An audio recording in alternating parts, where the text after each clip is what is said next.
Živijo, dragi moji, evo, lepo vas pozdravljam iz prečudovitega gozda in sem se odločila, da vam posnamem en kratek video, no, upam, da bo kratek, če bo šlo, ne, ker sta z mano dva kužka, Heli in Lili, evo, Lilika. In kaj opažam zadnje čase na svojih terapijah, na coachingih, da mislim, da se tega premalo zavedamo, vključno z menoj, Ana. Ne glede na to, koliko časa že jaz sodelam, pa ne glede na to, koliko sem jaz v tem uspešna, ampak včasih vseeno se še zgodi, da te nekaj potegne tja nazaj, ne? Oziroma si sam odgovoren za to. Kaj opažam? Da se enostavno ne zavedamo, da vsaka naša beseda kreira našo prihodnost. Da vsaka naša misel kreira našo prihodnost. In če bi tu postali zavestni in zavestno izbirali, ker vi že zdaj točno veste, da imamo mi moč, da izberemo svoje misli, svoje občutke, ne? Ker občutek je potem manifestacija misli, vedno je prvo misel, preden pride do občutka. In mogoče vam še samo to manjka, da se začnete zavedati, da imate vi moč nad izbiro vaših misli in posledično izbiro na tem, kaj boste občutili. Ker če boste mislili prijetne misli, bo vaše življenje prijetno. Če boste mislili neprijetne misli, bo vaše življenje neprijetno. In na tem koraku je potrebno sprejeti odgovornost za svoje življenje. Se pravi, jaz sem odgovoren za popolnoma vse, kar se mi trenutno v življenju dogaja. In če pogledamo univerzum, vesolje, življenje, bom rekla življenje na tem mestu, kot nekakšno kuhinjo, se pravi recimo restauracijo, kamor gremo in naročimo hrano. In ko mi naročimo hrano, potem, ko natakar odide od nas, ne razmišljamo o tem, joj, kak bo pa zdaj skuhal, a ima on, ne vem, lonce za to, a ima on potrebne sestavine, a ima čas, da to skuha, a ima sploh kuhno, kaj če mu plina zmanjka, kaj če mu elektrike zmanjka. Mi enostavno se ukvarjamo sami s seboj takrat ali pa s tisto družbo, s katero smo, in ne razmišljamo o tisti hrani, ne razmišljamo o našem naročilu. In ko mi to dobimo, ali je to naročilo v skladu s tem, kar smo naročili, če ni, recimo ga lahko zavrnemo in počakamo na nekaj drugega, v bistvu na tisto, kar smo naročili. Enako je pa z našimi mislimi, popolnoma enako. Z našimi mislimi in z našo besedo mi naročamo. Smo v kuhinji, smo v restauraciji življenja, lahko rečem. Restauracija univerzuma, v restauraciji vesolja. In z vsako našo besedo mi naročamo, z vsako našo mislijo mi naročamo točno to, kar izgovarjamo, kar mislimo, kar občutimo in v kar smo prepričani. In potem se čudimo, ko nam iz te kuhne življenja, univerzuma, vesolja, dostavijo takšno in takšno stvar, takšnega in takšnega partnerja, ki nam ne paše, službo, ki nam ne paše, sodelavce, ki nam ne paše. Ja, ampak kdo je to naročil? Mi naročamo in ves čas mi naročamo. Ves čas. Ena zelo dobra metoda je, da zdaj, ko to veste, ta podatek, da greste nazaj v preteklost in spreminjate vaša naročila. Se pravi, s pomočjo vizualizacije greste nazaj v neke dogodke, v neke situacije, ki vam niso bile ljube, ko so se zgodile, in spremenite vi to vaše naročilo. To je metoda, ki enkratno deluje. Zakaj? Ker vi ste za nazaj šli spreminjati in bo vaše naročilo, to, kar ste naročili v prihodnosti, drugačno, ne takšno, kot ste ga s tistimi mislimi naročili. Recimo, on je kreten, on je, ne vem, tak pa tak, država je kriva, nimam lepih odnosov z otroci. Greste nazaj in to spremenite. Te vaše misli, te vaše besede. In zagotavljam vam, da boste v prihodnosti želi drugačne sadove, kakor pa bi jih želi, če ne bi tega šli spremeniti. In še ena stvar je tu. Se pravi, vsaka naša misel, tako sem rekla, ima vibracijo.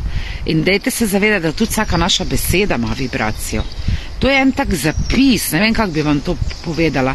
Neke informacije so noter, zapisi, s katerimi mi vsak dan mi dobimo prazen list papirja pred seboj. In vsak dan mi narišemo točno tako, je taka zgodba narisana, dan tako poteka, kakor smo mi zjutraj že za svojimi mislimi, besedami, občutki, prepričanji zapisali. In vi lahko postanete zavestni kreator, to pa pomeni, da se začnete zavedati, kaj govorite, kaj mislite, kaj občutite in v kaj ste prepričani. In tako jaz vedno rečem, če danes posejem, evo vam še malo tega le pokažem, Eli.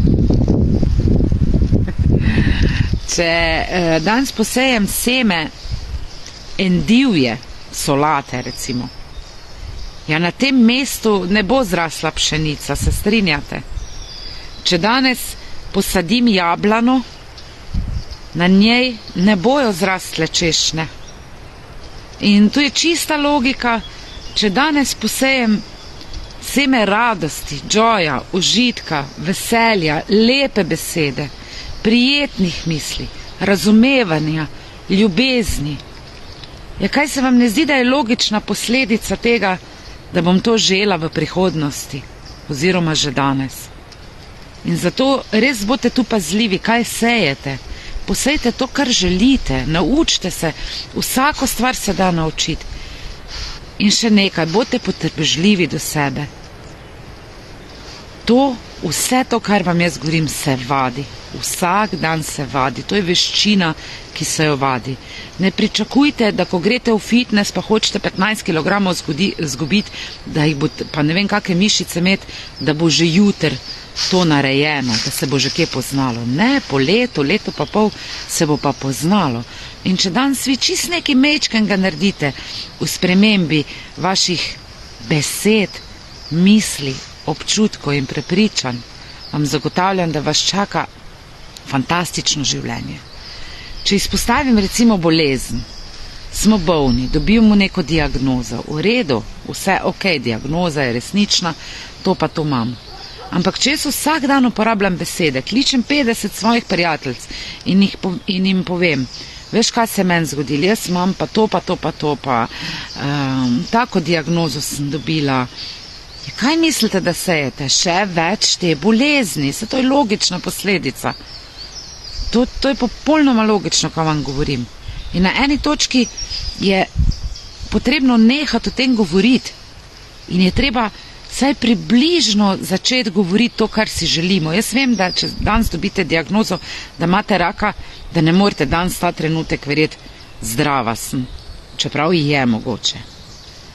Ampak lahko pa začnete vsak dan se mečkem boljš počutim. Vsak dan grem v smeri, da bom ozdravela. Vsak dan je moje počutje lepše. Vsak dan nekaj naredim v tej smeri, da se počutim boljše, da sem bolj srečna, da sem bolj vesela, da bolj razumem življenje. In tako sem včeraj naredila objavo na Facebook, ko sem napisala glede tega odpuščanja, ponovadi imamo tu strašansko velike zamere do svojih staršev, tu se začne, včasih jih tu prenehamo imeti radi. Ampak dajte se zavedati, da vsak deluje po svojih najboljših močeh in vsak dan najboljša verzija sebe. To pa ne pomeni, da je najboljši. Vedno smo lahko še boljši in vedno se lahko spremenimo v željeni smeri in popolnoma vse je mogoče. Razen to, da posadim jablano, pa so češnje gor. To še nisem videla, ko bom videla, vam sporočim. Če imate kakršnekoli komentarje, karkoli, vaše uvide, vaše aha momente, napišite tukaj spodaj, bom zelo vesela komentarja, bom odgovorila. Če imate kakršnekoli vprašanja zame, z veseljem sprejemam na planetljubezni@gmail.com in pol na podlagi vaše težave, vašega izziva posnamem video. In tako sem včeraj zapisala, če imamo kakršnokoli zamero, zakaj imamo mi zamere, zakaj mi ne moremo odpustiti? Zato, ker ne razumemo življenja in tu nam manjka samo znanja in nekih informacij, da bi lahko to razumeli. Tudi jaz sem težko odpustila. Tudi jaz sem imela praktično skoraj vsem ljudem v svojem življenju za odpustiti. A veste, kako zamero sem vlekla preko 30 let do svoje mame, zato ko je umrla, ko sem jaz bila 7 let stara. A veste, koliko sem ji zamerila? Ampak sem šla v globine sebe, recimo na karmični diagnostiki in sem ji pol tam tudi te zamere povedala, ampak tudi do očeta sem imela velike zamere. Pa še vedno bi jih lahko imela, ker on se v končni fazi ni nekaj spremenil. Ampak spremenila sem se jaz in danes ga razumem in sem mu hvaležna za vse te izkušnje, ki se je žrtvoval za njih, da sem lahko jaz zrasla, da sem se lahko jaz prebudila. In vsem svojim partnerjem, ki so me prizadeli, ki so izvajali kakršnokoli nasilje nad menoj, sem jim totalno hvaležna, zato ker danes razumem, jaz sem rabila to izkušnjo, jaz sem si jo zbrala. In zakaj se mi pa danes to nič več ne dogaja? Zakaj se mi pa danes dogajajo same prijetne stvari, pa sami prijetni ljudje so okoli mene? A razumete? Tako da, dajte malo paziti, malo pomislite, kakšno seme sejete. Ali res želite, če ste dali radič not posijali, a res želite radič jesti, ali bi želeli kaj druga? Če želite ljubezen, sejte ljubezen. Če želite radost, sejte radost. Če želite užitek, sejte užitek. Jaz sem danes si vzela, res sem delala zelo fejst ta teden in sem rekla, v petek od 12 naprej sem prosta, da imam 2 urice pa pol zase za kuške, da grem v gost in pol grem pa po Nežko in se njej posvetim. Tako da, in kaj sem si poklonila? Užitek. In kaj to pomeni? Da bo še več užitka v mojem življenju. Tako da, verjamem, da razumete, verjamem, da boste začeli vaditi, res verjamem v vas, rada vas imam. Pa se vidimo na YouTube kanalu tudi, Planet ljubezni, to je moj YouTube kanal. Vtipkite Nataša Meznarič not ali pa Planet ljubezni. Na Facebooku sem vam tudi delila oddajo Ženska arena, v kateri ogromno teh modrosti in skrivnosti in svojih uvidov razkrijem. Tako da vabljeni v ogledu. Čau, čau.